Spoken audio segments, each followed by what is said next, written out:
Hello everyone, welcome to our channel of mathematical ways.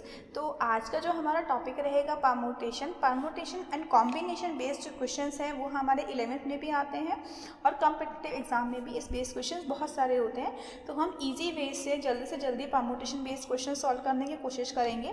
तो ज़्यादा time ना waste करते हुए मैं आपको बता देती हूँ कि परमुटेशन एक्चुअल में क्या होता है। देखो, जो सबसे ज़्यादा प्रॉब्लम आती है वो आती है डिफ्रेंशिएट करना कि परमुटेशन क्या होता है एंड कॉम्बिनेशन क्या होता है। परमुटेशन का बेसिकली मतलब है वे ऑफ अरेंजमेंट, कि किस तरह से हम जो है पर्टिकुलर दी हुई चीज़ों को अरेंज करेंगे। और जो कॉम्बिनेशन होता है वो होता है वे ऑफ सिलेक्शन, कि पर्टिकुलर चीज़ों में से हमें कोई अगर पर्टिकुलर चीज़ें सेलेक्ट करनी है तो वो हम किस तरह के कैसे कॉम्बिनेशन में सेलेक्ट होंगी। तो मैं स्टार्ट करती हूँ। देखो, जो परमुटेशन का वो मेरा फॉर्मूला होता है वो होता है NPR का n फैक्टोरियल अपॉन में n minus r factorial. For example मुझे सॉल्व करना है 5p3, तो मैं क्या करूँगी 5 फैक्टोरियल अपॉन में 5 माइनस 3 फैक्टोरियल। ये सिंपल सा क्वेश्चन है। इसको सॉल्व करने के लिए आप क्या कर सकते हो, 5 4 3 इंटू में 2 फैक्टोरियल, नीचे आ गया 2 फैक्टोरियल, ये कैंसिल आउट हो गया। ये हमारा आंसर क्या आ गया 60। ठीक है, ये तो हो गया सिंपल क्वेश्चन। ये तो मैंने इसलिए बताया ताकि आप लोगों को पता चल जाए कि सॉल्व कैसे करते हैं। अगर हमारे पास 11th क्लास में बहुत सारे ऐसे क्वेश्चंस आते हैं, कॉम्पिटिटिव एग्जाम में भी इस तरह के क्वेश्चंस आते हैं जो मैं अभी करवा रही हूँ। जैसे मेरे पास है 5PR is equals to 2 into में 6PR माइनस 1। तो आप इसको कैसे सॉल्व करोगे, वो कह रहे हैं find the value of R।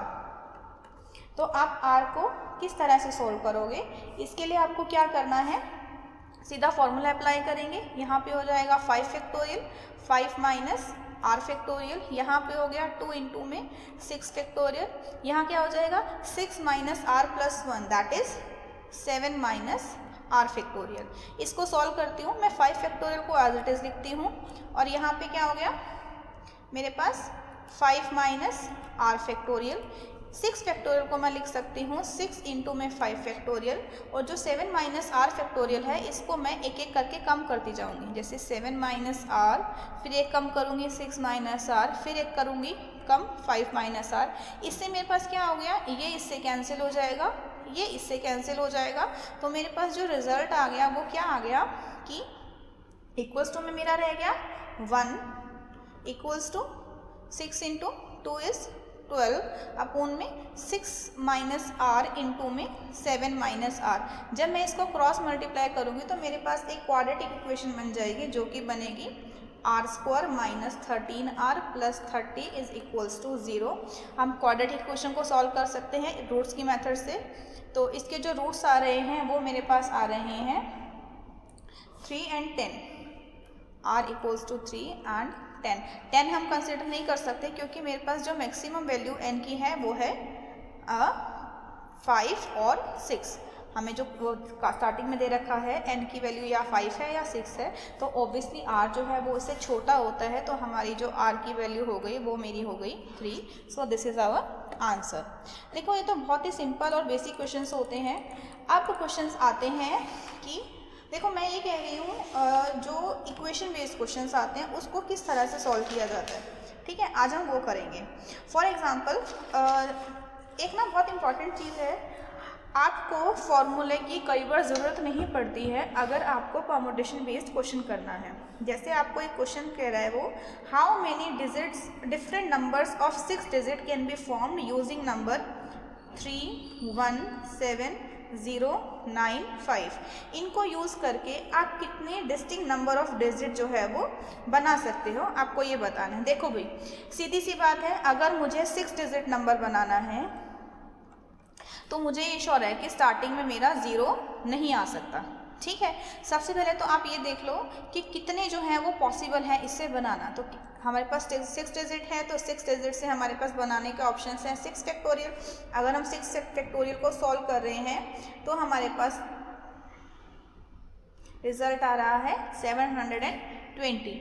अभी अगर स्टार्टिंग में हम 0 ले लें, अगर हमने स्टार्टिंग में क्या ले लिया 0 ले लिया, तो 5 हमारे पास नंबर ऐसे हैं तो कितने हो गए, अगर मैंने 0 स्टार्टिंग में फिक्स कर लिया तो यहाँ पे मेरे पास 5 ऑप्शन बच गए, तो ये कितना आ गया 5 फैक्टोरियल, क्योंकि 0 को तो मैंने फिक्स कर लिया ना, इसको हम यूँ भी लिख सकते हैं 1 इंटू में 5 फैक्टोरियल, जो कि मेरा हो गया 120। तो मेरा रिजल्ट क्या आ गया भाई, ये वाला तो मुझे कंसिडर करना ही नहीं ना, तो मैंने टोटल में से ये वाला जो है वो माइनस कर दिया, तो मेरा कितना आंसर आ गया 720 माइनस 120 दैट इज़ 600। तो 600 वेज से हम 6 डिजिट नंबर इन नंबर्स को यूज़ करके बना सकते हैं। अभी मुझे बताना है, इसी का एक क्वेश्चन है कि how many numbers are divisible by 10। देखो भाई, अगर how many 6 digit number can be form, जो कि होने चाहिए डिविजिबल बाय 10। अब डिविजिबल बाय 10 के लिए ये फिक्स है कि लास्ट में जो है वो 0 आना चाहिए, तो हमारे पास यहाँ कितने प्लेसेस रह गए 5 प्लेसेस रह गए, इसका मतलब 5 फैक्टोरियल मल्टीप्लाई में 1 दैट इज़ 120। तो ये आपका रिजल्ट आ गया है, ठीक है। अभी मैं आपको एक और क्वेश्चन करा देती हूँ जो कि मुझे बहुत अच्छा लगा था, इससे ना आपके बहुत सारे कंसेप्ट क्लियर हो जाएंगे। फॉर एग्जाम्पल आपको ये एक वर्ड दे दिया इक्वेशन, इसके बाद वो आपको क्या कह रहा है कि आपको इससे एक ऐसा वर्ड बनाना है, सिंपल इन लेटर को फॉर्म रीअरेंज करके आप कितने वर्ड बना सकते हो। तो ये कितने वर्ड हो गए 8 वर्ड्स हो गए, तो सिंपल है हम कितने बना सकते हैं 8 फैक्टोरियल, जो कि हमारा हो गया 40320, ठीक है। लेकिन इसका सेकंड पार्ट जो है वो क्या कह रहा है, वो कह रहा है कि जो लेटर है हमें इन वर्ड्स को यूज़ करके ऐसा लेटर बनाना है जो ई से स्टार्ट हो, ठीक है। तो हमारे पास यहाँ पे कितने रह गए 7 रह गए, ये इसकी पोजीशन तो फिक्स हो गई ना, तो हमारे पास कितना आंसर हो जाएगा 1 मल्टीप्लाई 7 फैक्टोरियल, जो कि मेरा आंसर आ जाएगा 5040। फिर वो हमें क्या कह रहा है कि हमें ऐसा बनाना है जो ई से स्टार्ट हो और एन से एंड हो।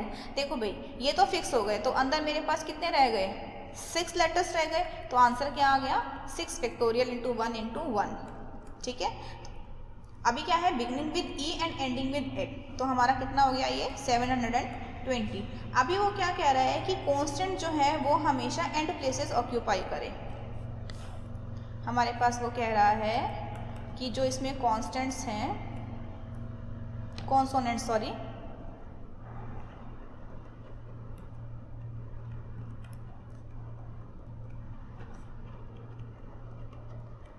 एंड प्लेसेस, अगर कॉन्स्टेंट्स को हमें एंड प्लेसेस ऑक्यूपाई कराना है तो हमारे पास वर्ड क्या था इक्वेशन, इक्वेशन में हमारे कांस्टेंट, इक्वेशन में कांस्टेंट क्या हो गया क्यू टी एंड एन, सिर्फ ये 3 हो गए। अभी देखो हमें टोटल वर्ड्स थे मेरे पास 8, तो मैंने इसकी ना पेयरिंग कर ली, ठीक है। क्या कर दिया कि 8 वर्ड थे तो 5 मैंने यहाँ रख दिए और कॉन्सोनेंट्स जो है वो मेरे हो गए 3, तो इनको मैं अरेंज कर सकती हूँ 5 फैक्टोरियल वे से और इसको मैं अरेंज कर सकती हूँ 3 फैक्टोरियल वे से। लेकिन अगर मैं ये क्यू टी एन को एक ही वर्ड काउंट करूँ, क्यू टी एन एक वर्ड है और यहाँ पे मेरे पास 5 वर्ड और हैं, तो टोटल कितने वर्ड्स हो गए 6 हो गए, तो 6 फैक्टोरियल तो मेरा ये हो गया। लेकिन जो ये अंदर 3 है, इन तीनों को तो मैं अरेंज कर सकती हूँ ना आगे पीछे, तो ये हो गया 3 फैक्टोरियल, जो कि मेरा आंसर आ गया 4320। आई होप आपको समझ आ गया होगा। देखो इसका करने का सबसे अच्छा तरीका क्या है कि जो को हमें साथ रखना है उनको एक वर्ड मान लो और बाद में उनको शफल कर सकते हैं, तो उसके नाम का आ गया ये 3 फैक्टोरियल, ठीक है। अभी हम एक और करते हैं इसी पे बेस्ड क्वेश्चन। जैसे आपके पास एक क्वेश्चन है कि इन हाउ मेनी वेज, एक लेटर आपको दे दिया पेंसिल,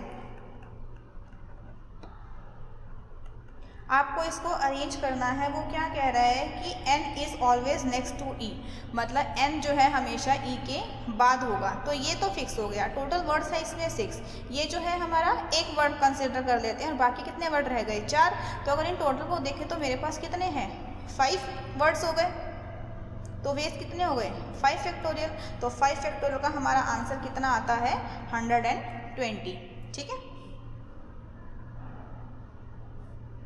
अगर सेकेंड इसका वर्ड क्या कह रहा है कि n and e are always together, n and e जो है वो हमेशा क्या आए साथ में आए। देखो भाई एन और ई साथ में है, इसी को देखते हैं। इसी का वेट था मेरा 120, लेकिन इसमें बोल रहा था कि ई जो है वो एन से हमेशा पहले आए, इसमें बोल रहा है कि साथ में आए, तो दोनों में से कोई भी पहले आ सकता है। तो इसलिए क्या हो गया, साथ में 2 फैक्टोरियल और आ गया, क्योंकि ई एन एन ई दोनों तरह से अरेंज हो सकता है। तो इसका आंसर आ गया 240।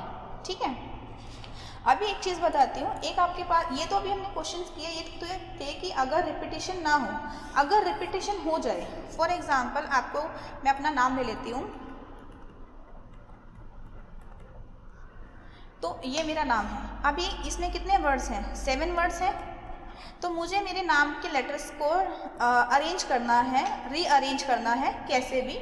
तो इसके लिए मैं क्या करूँगी, 7 फैक्टोरियल तो मेरे पास वेज हो गए, लेकिन देखो अभी इसके लिए मेरे पास क्या है, रिपीटिशन अलाउड है, तो फर्स्ट प्लेस में भी कोई भी 7 आ सकते हैं, सेकंड में भी, थर्ड में भी, फोर्थ में भी, फिफ्थ में भी, सिक्स्थ में भी, सेवन्थ में भी, है ना। तो कितने भी आ सकते हैं ना, तो मेरे पास वेज तो हो गए 7, लेकिन इसमें देखो जो ए है वो 3 बार आ रहा है ना। तो 3 फैक्टोरियल से मैं क्या कर दूंगी, डिवाइड कर दूंगी, ताकि जो रिपीटिशन है वो ख़त्म हो जाए। तो रिपीटिशन को सॉल्व करने का सबसे अच्छा तरीका यही है कि आप जो है, जो भी हमारी रिपीटिशन हो रही है उसको जो है वो आप डिवाइड कर दो। एक इसका मेरे को क्वेश्चन मिला था, ये रहा, डिजिट से हम क्वेश्चन कर लेते हैं। जैसे मुझे एक क्वेश्चन है कि आपको ये डिजिट दे रखी है 1 2 0 2 4 2 4। अभी आपको क्या कह रहा है कि 7 डिजिट नंबर बनाना है। देखो भाई सेम वही रहेगा, 7 डिजिट नंबर बनाने के लिए आपके पास यहाँ पे 7 डिजिट हैं, तो जो हमने पहले क्वेश्चन किया था सेम वही रहेगा। टोटल नंबर कितने हैं पॉसिबल वेज, 7 फैक्टोरियल। रिपीटिशन कितनी हो गई, एक तो ये 2 की रिपीटिशन हो गई, कितनी बार हो गई 3 टाइम्स, एक 4 की रिपीटिशन हो गई 2 टाइम्स। तो इसको मैंने सोल्व किया तो मेरा आ गया 420।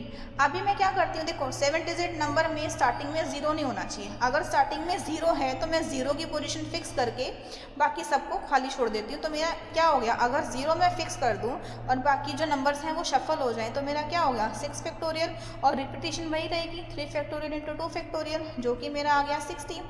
लेकिन मुझे तो ये नहीं चाहिए था ना, तो मैं क्या करूँगी, टोटल में से ये वाला सब्ट्रैक्ट कर दूंगी, 420 माइनस 60, जो कि मेरा कितना आ गया 360।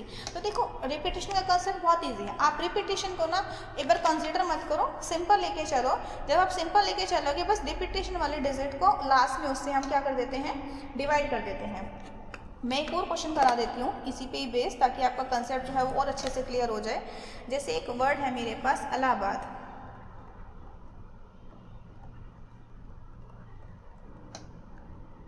इलाहाबाद में हमारे पास टोटल जो वर्ड्स हैं 9 वर्ड्स हैं। ठीक है, अभी वो क्या कह रहे हैं कि कितने वर्ड जो हैं हम इससे बना सकते हैं इन अल्फ़ाबेट्स को यूज़ करके। तो कितने बना सकते हैं, 9 फैक्टोरियल डिवाइड में कितना हो जाएगा रिपीटेशन, ये ए हमारा एक तो 4 बार आ रहा है, तो 4 फैक्टोरियल तो ये हो गया, और मेरा जो एल है वो 2 बार आ रहा है, 2 फैक्टोरियल ये हो गया। तो मेरा इसका आंसर क्या आ गया 7560। ये तो हो गया कितने वर्ड बना सकते हैं। अब इसने रेस्ट्रिक्शन लगा दी कि वोवल्स जो है वो हमेशा इवन प्लेसेस ही ऑक्यूपाई करेंगे। अभी 9 डिजिट्स हैं, 1 2 3 4 5 6 7 8 9। इवन प्लेसेस कौन कौन से हो गए, 2 4 6 एंड 8, 4 इवन प्लेसेस हैं, है ना। भाई वो कह रहे हैं जो वोवल्स हैं वो हमेशा इवन प्लेसेस ही ऑक्यूपाई करें। तो मेरे पास कितने इवन प्लेसेस हैं, 4 इवन प्लेसेस हैं। चलो ठीक है, और वोवल्स कितने हैं, एक ही वोवल है जो बार बार रिपीट हो रहा है ना। तो कितना आ गया, रिपीटिशन से डिवाइड कर दिया, तो इसका आंसर तो आ गया मेरा 1 वे।